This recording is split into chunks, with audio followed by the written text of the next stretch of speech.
best-selling author, and some people even say I'm a life coach.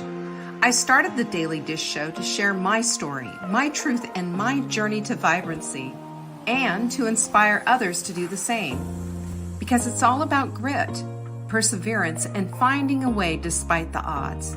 It's about embracing the whole woman, not just the parts that are easy to love, and feeding her heart, mind, body, and soul. But I found that this isn't just my story, it's your story too. It's go time. This is the Daily Dish.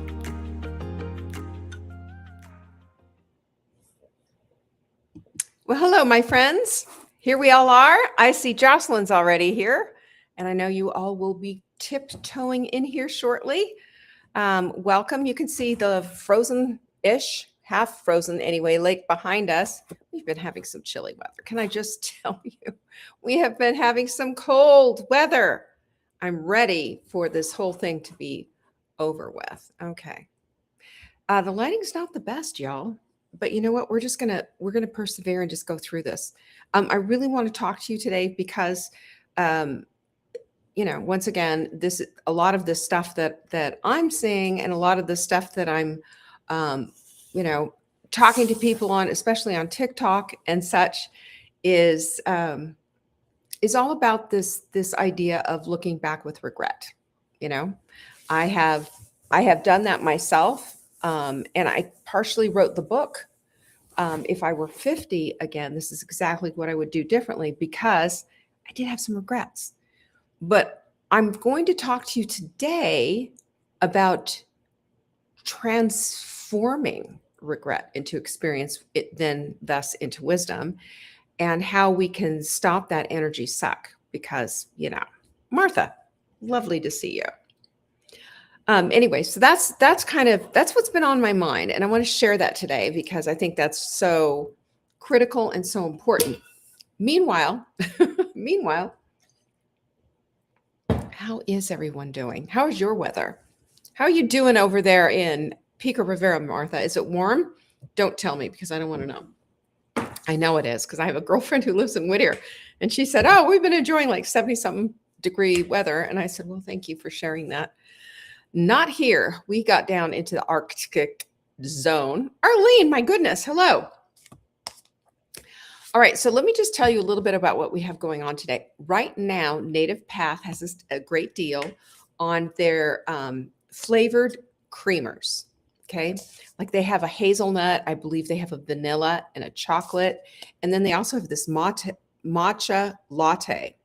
So it's MCT and collagen. And they give you, if you buy the big thing, they give you the little, whirly gig thing and makes everything foam up. But they're really good. As a matter of fact, this is all I have left. My daughter and her husband took off, stepdaughter, but I always call it, she's my daughter, my bonus daughter. And they took off with my hazelnut one. They loved that. My mother would have loved that, by the way. That was her favorite thing. She loved Coffee Mate hazelnut. So gross, but she would have loved this.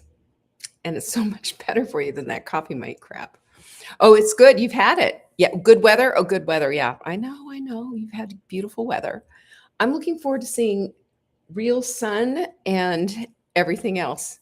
It's minus 16 in Indianapolis. To answer the question, Arlene, that's not an answer. That's a threat. That's cold. Oh my gosh. All you have to do to get this great deal and to experience this in your coffee is go to savingdinner.com/creamer. And that's where you'll find all the different flavors and what have you. Hi, Linda. Linda's here too, by the way. Anyway, we've got that. I told you about the creamer. So savingdinner.com/creamer. The new book was supposed to be here yesterday, but it got delayed because of all the weather. I mean, yeah, the weather's, it's not fun. I get it. So it should be here on Wednesday, fingers crossed.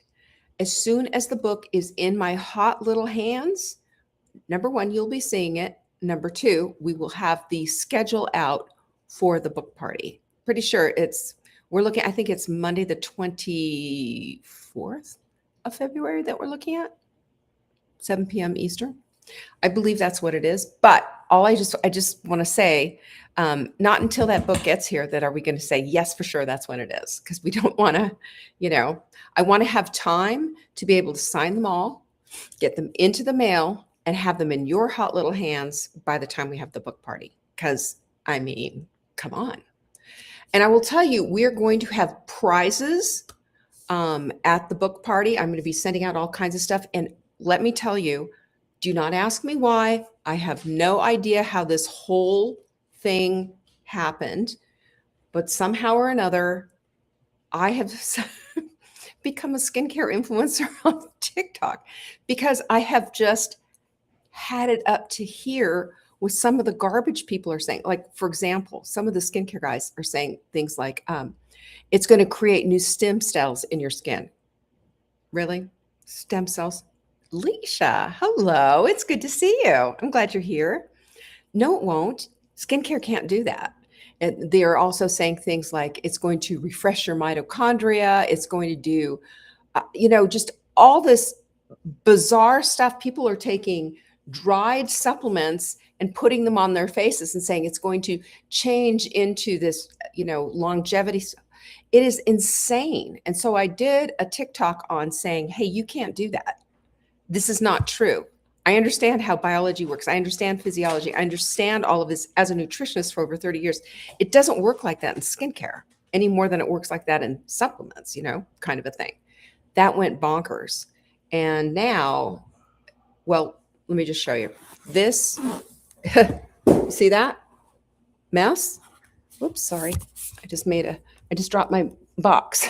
My box that I've got this is my big fancy setup.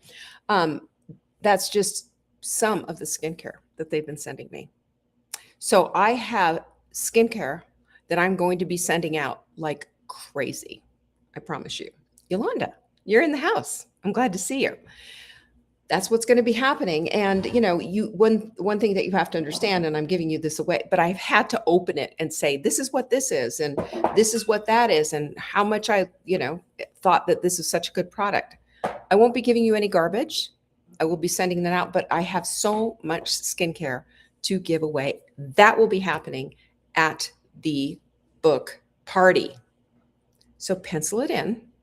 It's February, goodness, this year already. Monday, February 23rd at 7 p.m. Eastern. Okay. If you've purchased the book, you will be invited. If you haven't, hello, get on it. Arlene said she's got a winter squash from her garden and pumpkin seeds. Yes, ma'am. That's the way to do it. Those pumpkin seeds are really good for you. I love them. I use them in salads, and I also take a pumpkin supplement for my hair. All right, let's get into it. The book. If I were 50 again, this is exactly what I would do differently. That book, which is getting ready to drop on Wednesday, if the book gods are with us, is still available. Go to savingdinner.com/50 again. That's the number 50 again. Okay. That's where it is. That's where we kept it. That's where you will find it. Okay. All right. I want you to get that. That's all, period. I want you to look at this. If you put stuff in your coffee that would make me come over to your house and say, no, you can't have that, then start thinking about an alternative. You can put stuff in your coffee if you want. It just needs to be something that's not going to, start an inflammation war in your body. So there's that.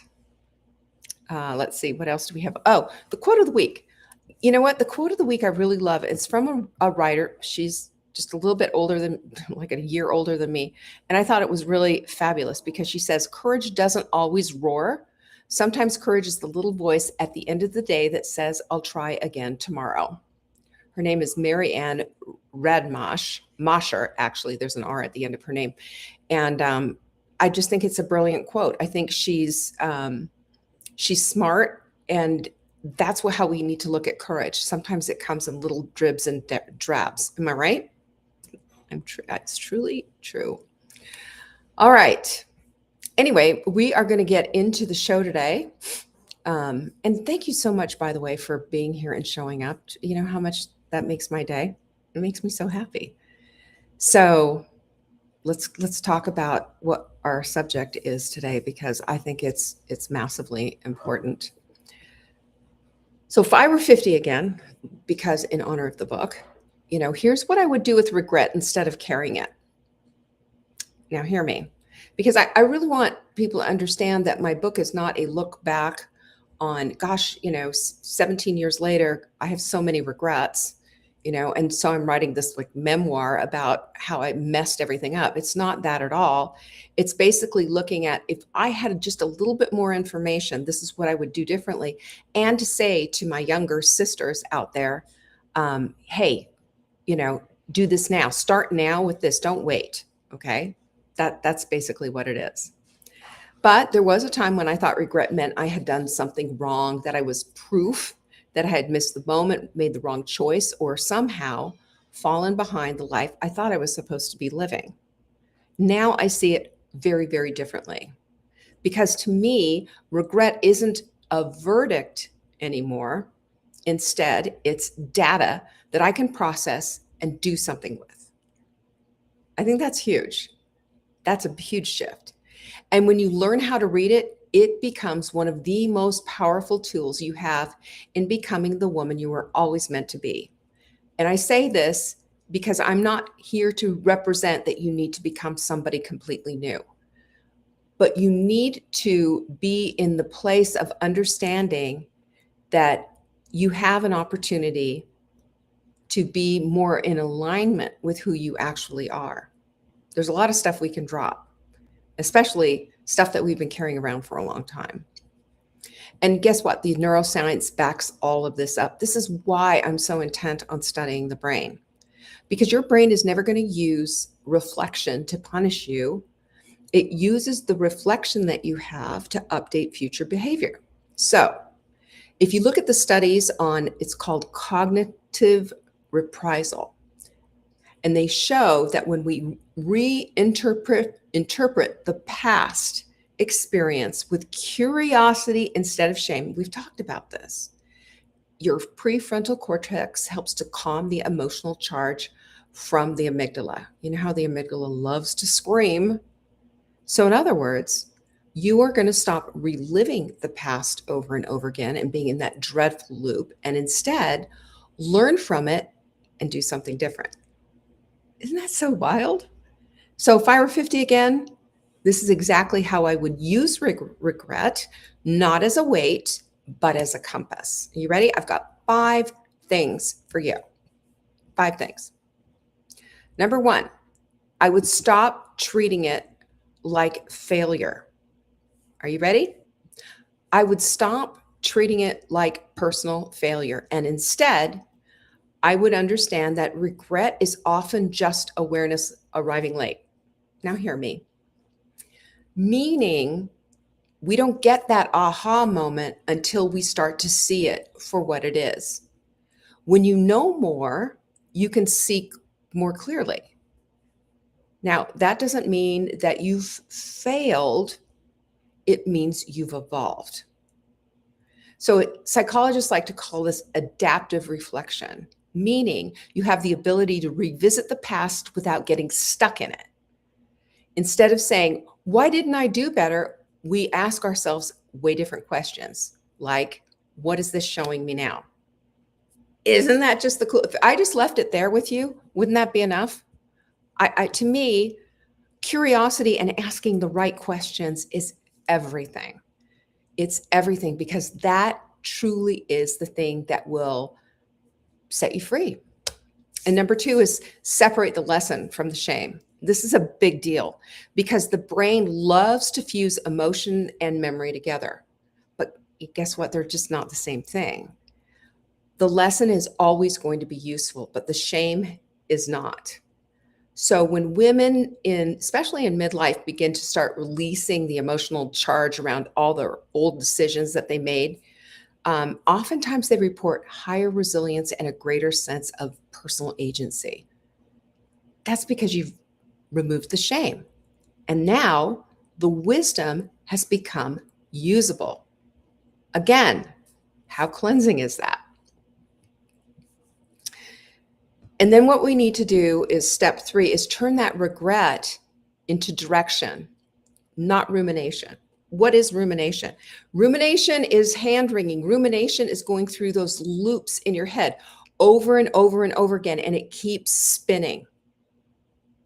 But direction is 100% different. You don't just sit there like you're on a treadmill. You're actually moving and you're going forward. You're going somewhere. And the research on goal-directed behavior shows that people who reinterpret past missteps as guidance to what they need to do differently in the future are way more likely to take meaningful action. So instead of saying, gosh, I wish I'd done this differently, what if you said, what would I choose now, knowing what I now know? Again, useful questions and questions to get us out of that funk from being stuck in the regret loops and in the places of just feeling horrible.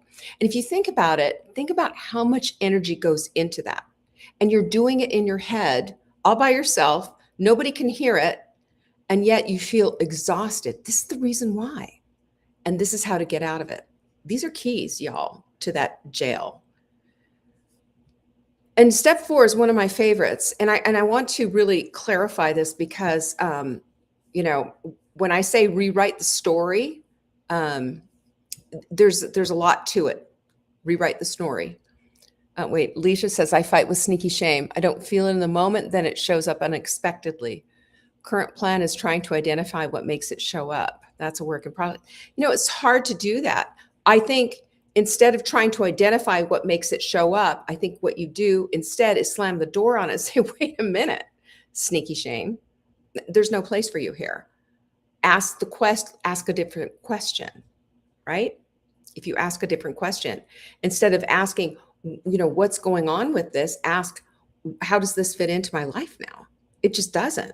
So it needs to go away. I dismiss that. And that is really powerful. And that's what, that's kind of what we're talking about here is shifting the power from all this garbage, shame, etc., into the place of curiosity. So we ask the right question. And then the next thing is that we are rewriting the story. Now, hear me on this. That doesn't mean that we're going to lie and tell these big, tall tales. But we know that by midlife, most of us are operating, unless we've made a very concerted effort to change it, we're operating from the old narratives. We need to push harder, we need to do more, we need to prove ourselves. What our parents said still resonates in our head. Somebody said something hurtful to us and we still believe it. All of that garbage. We can rewrite that. And when we understand that we're carrying that around like somebody else's backpack, then it starts to get a little bit easier to let go of. Those narratives don't work anymore for us. Most of the time we start to understand that, especially in midlife, especially post-menopause, because I don't know about you, but personally, my filter has dissipated some. I don't care as much as I used to. I used to dance on my people-pleasing stage for anybody who would watch. And it was exhausting. And, I didn't even know what I wanted anymore because I was so worried about what everybody else was thinking. But when you drop that, and I will tell you, I believe that menopause really helps us with it. It's not just the lessening of the estrogen either. It's just everything sort of shifts. And it signals to our nervous system that we are ready for a new operating system. And the discomfort with all of that, honestly, is not a breakdown. It's a signal. We need to start reading those signals. We need to start getting back in touch with our intuition and back in touch with ourselves, because that uncomfortable place of feeling like we just don't feel like we belong to ourselves anymore is a sign that it's time to just stop for a minute and start to choose rest, start to choose boundaries, and start to choose clarity instead of exhaustion. We need our bodies to start registering that we're safe and stop living in survival mode, because I will tell you, the adrenal burnout is real. And I know so many women who've lived in that mode, and it's unkind. It takes a toll.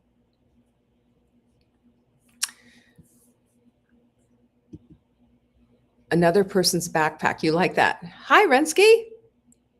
A light turned on? Oh, good. Our parents are always here to love, not judge us.